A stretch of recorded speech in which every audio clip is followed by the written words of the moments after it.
ready? Who are we here to see, Scott? Logan Wittmer. Yeah. What does Logan do? He's the editor at Popular Woodworking. Hey guys. Hey Logan, how's it going, man? It's going all right. How you guys doing? Good. We're super excited to get a walkthrough and see what all you got going on in here. Absolutely. Come on in. Awesome.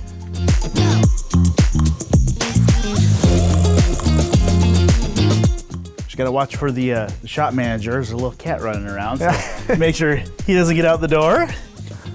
Oh, I hear purring. Do you hear purring? That's hilarious. Yes. So this is our new shop manager. It took me years to get a new employee hired. This one's pretty cheap. He was $125 adoption fee plus however much food he's gonna eat. This is Goose. All right. So this is Logan Wittmer. As I mentioned, he is the editor at Popular Woodworking magazine. Tell us a little bit about what you do. So what I do with the magazine is we produce 6 magazine issues per year. Okay. So about every 2 months, one gets shipped out to our subscribers. And a lot of the projects that we feature are from contributing writers. Okay. So people I go out and travel and shoot photos with in their shop. But we do a lot of them in-house, which is what you guys interrupted me with today.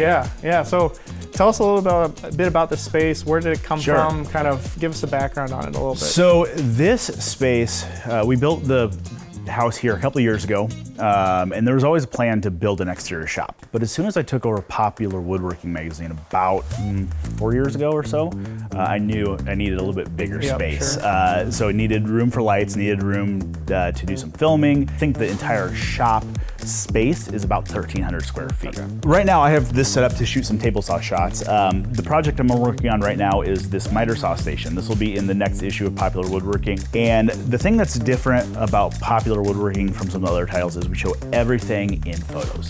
So you're the guy building and shooting most of these, you don't have. Designing, building, and shooting. Yes, yeah, at least for the ones I'm doing internally. I do have a digital editor. He comes from Minneapolis. I have a contributing writer out on the West Coast that is really into the craftsman style. We hit a large range of woodworking.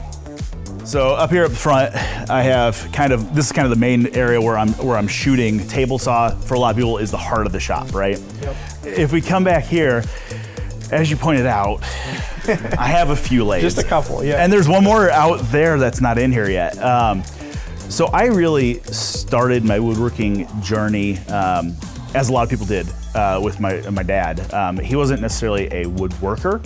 He wasn't a furniture maker by any means. I did a lot of construction with him as far as finishing basements, stuff like that. In high school, when I actually got into shop class, you had to choose a project. The very first project that I decided to build in shop class was a mahogany roll top desk. Okay. Yeah. I had zero business doing it, but I did it, and I think my parents still have it. And then my senior year, it was a project and plans that Phil Huber from our TV show that I'm on this TV show with wrote, so I like to give him a little poke. You work with him today. I work with him today, but he was already there when I was in high school. I like to make sure I remind him of that, so you're welcome, Phil. Love building clocks, did a couple of those. I'm a huge fan of the shaker furniture. I love shaker stuff. Probably 5 or 6 years ago, I started turning, and it was a slippery slope for me. Yeah.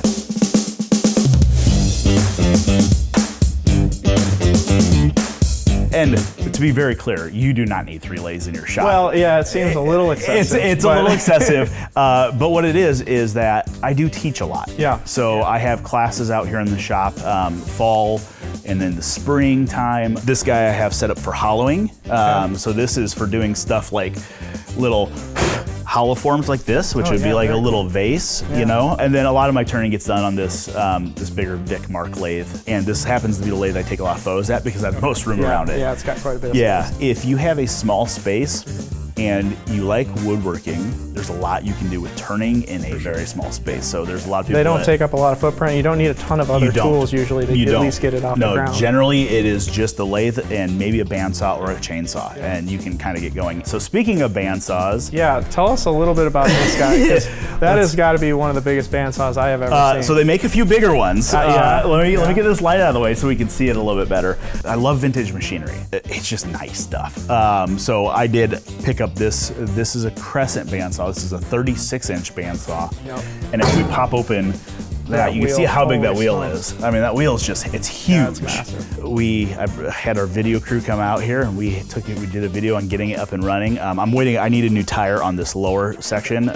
They made bigger ones, and I considered a larger one for no reason other than they're cool. Yeah, just to have it. Yeah, but with a larger bandsaw, this lower tire gets recessed in the ground. Oh, cool. Yeah. So you dig out basically a hole. you would drop basically it put in a trench and the bandsaw wheel goes down in the trench. Very cool.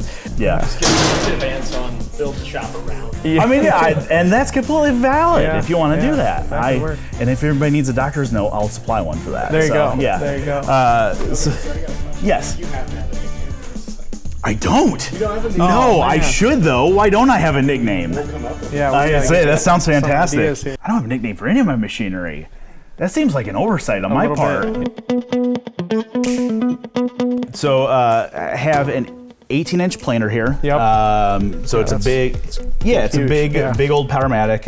I say old. It's fairly new in terms of my other machinery. Yeah. This is I think a 85 or 86 Okay. model. I have paired this with a smaller jointer, a DJ20. I do have a 24-inch jointer that I'm working on restoring. It's one of those that everybody that works with us says, hey, first time you turn that on, let us know. We want to watch through Yeah. the windows. We don't want to be in here when you turn it on. And then back behind me is my dust collector. Yeah, I was going to ask about that because you got pipes going everywhere. I do. It seems like your dust collection setup is incredible. It is. Well, it's a very good dust collection setup, and Yeah. dust collection is something that a lot of people slack on in their shops. Yeah, kind of leave it to the last It's thing. the maybe last to thing. upgrade. And having worked at the magazine and shooting content in here with very expensive lights and cameras and stuff like that, dust is an important thing to manage. Yeah, a lot of sensitive equipment around your shop in particular. Exactly. You don't Yeah. want dust finding your way into lenses or Yeah. anything. So I believe this is a 5-horse system. I hardline piped everything, and I was pretty diligent on making sure that the runs were as straight as they could be, so I got the most suction at the tool, and I sealed all the joints. I was on the ladder taping up stuff, and as I was taping seams throughout the day, you could feel the suction getting feeling good. better and Yeah. better and Yeah. better. So you can see here with the planer and the jointer, I have 2 6-inch ports, and those are designed for that 24-inch jointer that I'm working on. Gotcha. Okay. So, I'm trying to future-proof as much as I can in here, and the shop's always kind of that moving target. Everything evolves, especially as a woodworker. As you evolve, what you do, the types of projects you build, and your space evolves to reflect sure, that. for So sure. I fall under the mentality that there are 1,000 different ways to do things. Sure, yep. Nothing annoys me more than when I hear somebody say, no, this is the right way to do this. No, there's There's a a lot million of, ways. there's a Yeah, million ways especially to do in this anything. hobby. Exactly. I have a little shaker splay leg table that I teach. That's one of my most popular classes. I teach it with Morse and tenon, but I always have beginning students in there that are like, hey, I'm not comfortable doing that. How do we do it? Well, we bevel the holes. ends and we pocket hole Pretty it. easy, Yeah, yeah. and actually, even on my one that I published in the magazine, the top is pocket screwed on because it's a great joint. It's Yeah, fast, it's yeah. easy.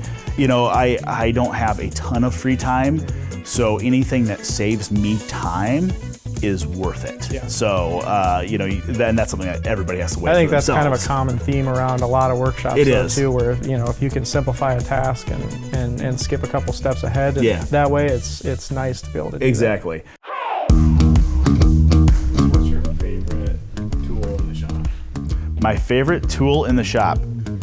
So my favorite tool in the shop is my apron.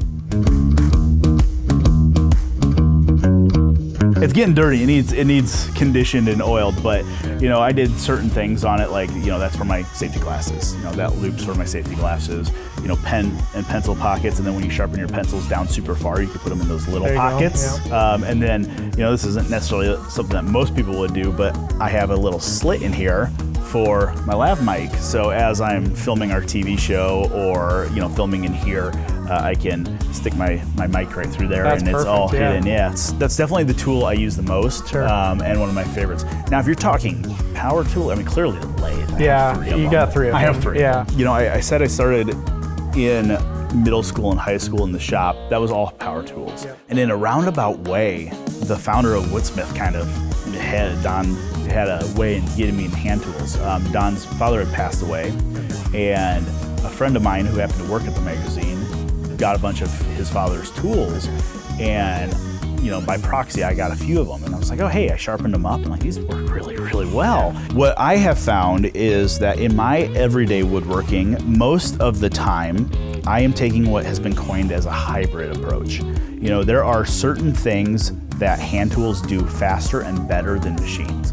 And in my opinion, there's no better tool than a sharp chisel or 24 sharp you got chisels. a few there. I have a few. Just so our story's straight, if we talk to my wife, these were all necessary. So, Absolutely. Yeah, so Yes, just want to make sure without a we're doubt. all on the Without a same doubt. page for that. Yeah, but I mean, between your vintage tool collection, some of your hand tools, and then some of these more antique power tools, this is an incredible shop. Yeah, well, I appreciate it. It's been a lot of work. It still has a long ways to go, but I think we'll get there. So. Well, cool. Thank you for taking us on the tour. I know you got some projects you got to get back to here. I'm going to keep working, so you guys we'll get head out, here. but thanks for your time. Yeah, absolutely. Make sure the cat doesn't get out. Yeah, got a little Keep Goose in here. Thanks, Logan. Yeah, we'll see you guys. See ya.